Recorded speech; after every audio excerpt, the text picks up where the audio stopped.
Hey guys, just recently I finished playing one of the best games of the decade, and today I want to talk to you about why it's one of the best games of the decade.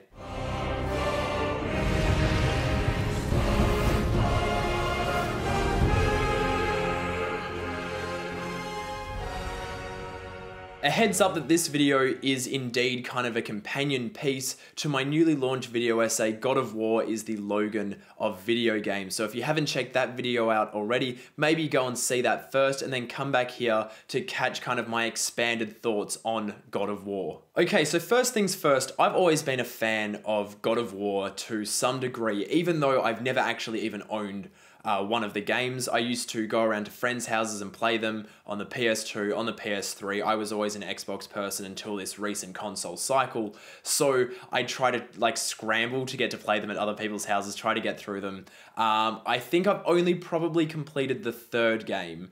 I got pretty close on God of War 1. God of War 2 was a bit kind of jumbled. It was a long time ago. So the thing is that they are fun, loud, bloody, chaotic action games. Thin on the story, expansive on the Greek mythology, the Greek lore. I've always found that stuff really interesting. But I do think to a degree, God of War, as we have known it, had its day by about 2010. I think it had kind of run its course. God of War 3 was exceptional, but I think that it's kind of like as far as you could push what they were doing. Obviously, Ascension suffered. I had a PS4, I could have got that game, but I just didn't really have much interest in it. So, boy oh boy, did God of War do the ballsiest thing possible. Did the studio Santa Monica do the most ballsy thing possible and decided to completely reinvent their franchise, and oh my god, I am so thankful they did. The team kind of just did a complete overhaul of the entire thing, kind of took a page out of the book written by The Last of Us, went down a bit of that path, and you know what, I think this is one of the most exciting creative decisions I've seen from any game franchise ever. A lot of games have done really exciting things, expanded on initial promises in really inventive ways, but this is by far not only the most insane thing I've seen a studio do, but just one of the most excitingly creative and ultimately rewarding things ever. In this new God of War, you are still playing as Kratos from the original games, but this is Kratos as you've never seen him before, quite literally because he has the manliest beard I have ever seen. I mean, look at that thing. Wow. He's left Sparta. He's left Mount Olympus. He's left Greece behind because we all know how that ended. And he's kind of moved into the world of Norse mythology, which is a really exciting change for the series. Opens up a lot of new kind of gateways, a lot of new paths, a lot of new opportunities, which is just a generally great idea. The core story here is actually pretty basic. Kratos' new wife has died, and he and his son Atreus are going to take her ashes to the highest peak in the Nine Realms to scatter them, and things get kicked into gear a little bit faster when a complete cooked unit with a mean left hook turns up and kind of challenges Kratos to a 1v1 God versus God type situation. Anyway, chaos kind of follows, and things get underway ASAP. Think of it like a big, long escort mission, except not shit.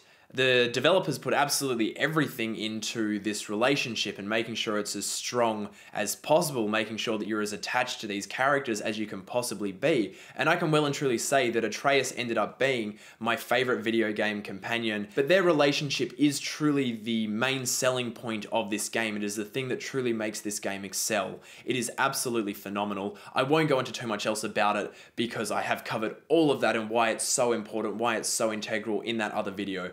But I do just want to make it clear that that is really what makes this game so special. It is the main element. It is so wonderfully handled. It is so rich. It is so textured. It is so detailed. It is so deep. Just phenomenal stuff. Now, as the world's #1 fan of long shots or the Wanna technique, God of War is a godsend. Like, it really...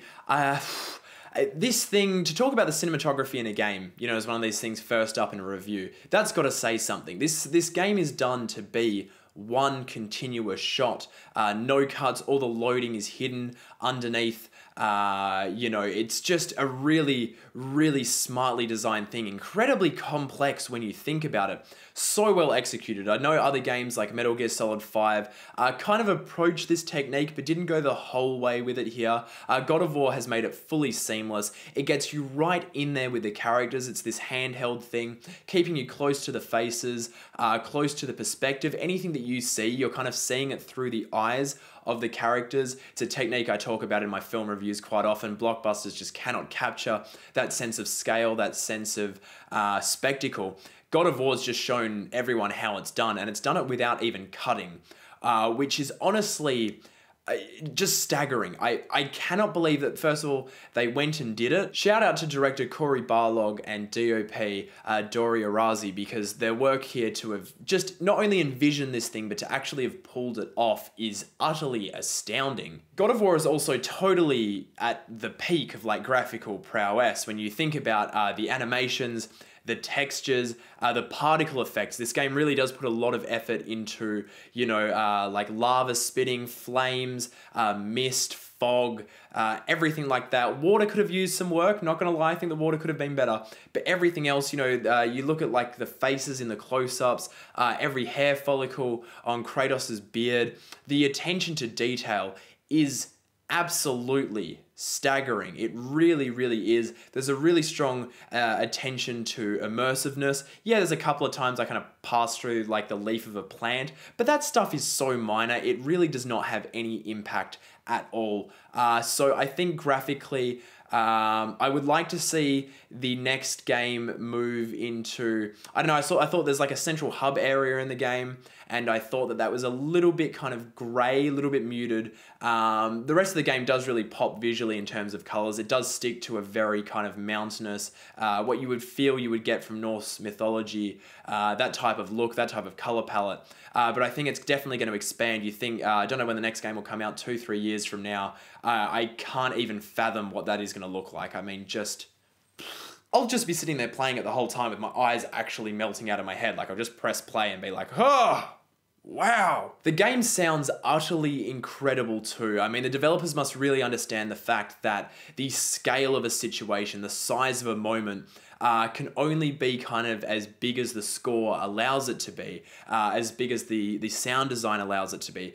So like every swing of the axe, every kind of explosion, even down to the finer details like the rustles of, you know, clothing. Anyway, point being, the sound design, the Foley is absolutely fantastic. The soundtrack by Bear McCreary, I do want to go as far as saying that at least the main theme is the best main theme for a game I have heard since Halo.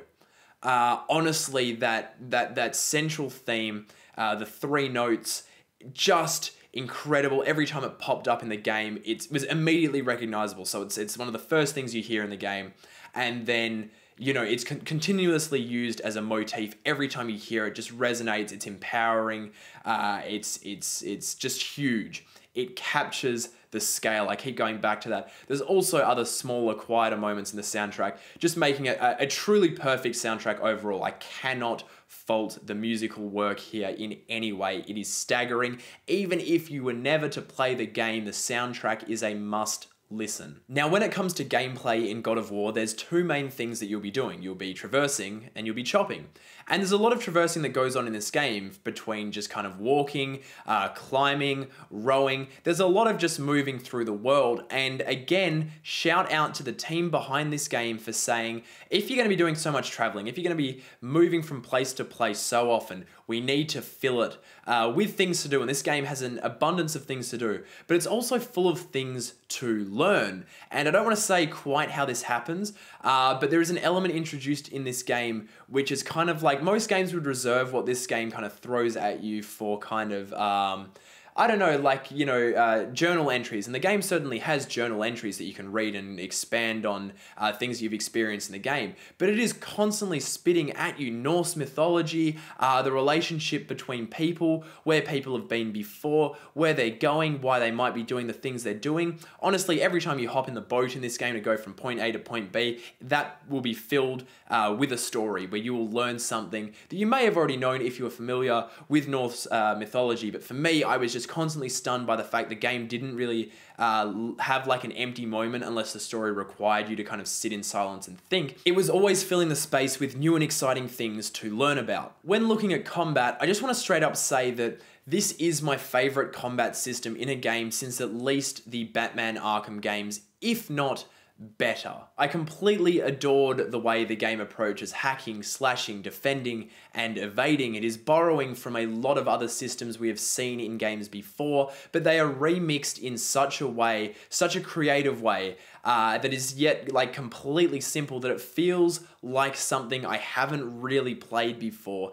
And that is kind of a rare feeling these days. I feel like you kind of pick up the controller for any new game and it instantly is comfortable. God of War took a lot of trial and error of mixing and matching to get things right. But at the end of the day, as much as there's definitely a learning curve to it, once you kind of find what works for you, once you find the move set, the skill set, the kind of ability set that works for your personal playing style, you really do start to feel like the God of War, even when bosses are completely handing your ass to you, which happened on multiple occasions. There's a couple of multiple bosses that are optional, I guess, in this game that I was honestly like a couple dozen tries on some of them, like really was having a hard time, but it was really rewarding. The combat system, that is the main thing. It is rewarding. It is always satisfying. It always makes you feel like a god.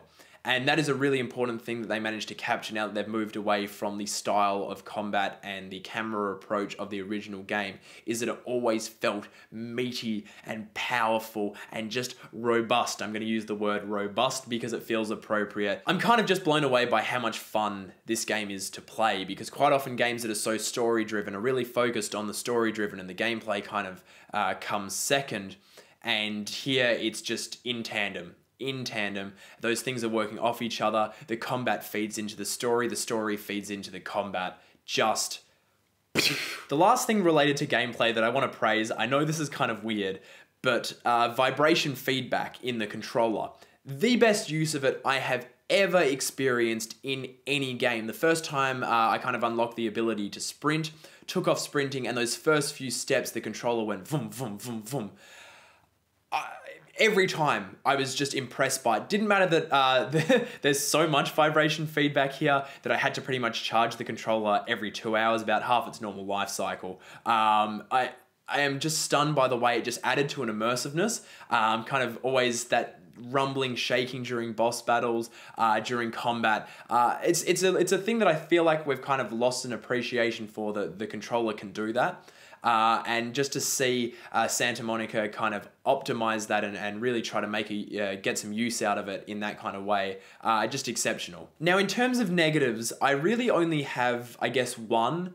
And it's really personal to me in the way I play, because I am a completionist. I like to 100% games before walking away from them. I usually tend to do everything I can in the game, and then, you know, do the final mission after that, and then the credits roll and I walk away from it.